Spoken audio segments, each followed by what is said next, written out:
తగ్గించి పేదరిక కళల్ని నెరవేర్చి ఇవాళ ప్రతి ఇంటికి ఆడవాళ్ళ గడప దాటకుండా ప్రతి ఒక్క పథకం పార్టీలు ప్రాంతాల అతీతంగా మీ తెలుగుదేశం మీ జనసేన వాళ్ళకు కూడా అందరికీ భారతీయ జనతా పార్టీ వాళ్ళకు అందిస్తే సిక్కుమాలిన ధనంతో బుద్ధి లేకుండా మీరు కూడా పథకాలు పొందుతూ ఈ అమ్మాయిని మానసికంగా హింసించి మానసికంగా క్షోభకి గురిచేసి ఆవిడ ఆత్మహత్యకు ప్రేరేపించిన ఈ దుర్మార్గులందరినీ కూడా జైల్లో పెట్టాలి, కఠినంగా శిక్షించాలి.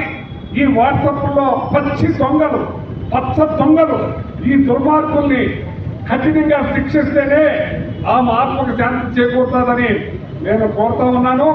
ఇలాంటి మహిళలని హింసించే దుర్మార్గులు ఈ తెలుగుదేశం దొంగల్ని నశింపజేయాలని చెప్పి మనస్ఫూర్తిగా కోరుతున్నాను.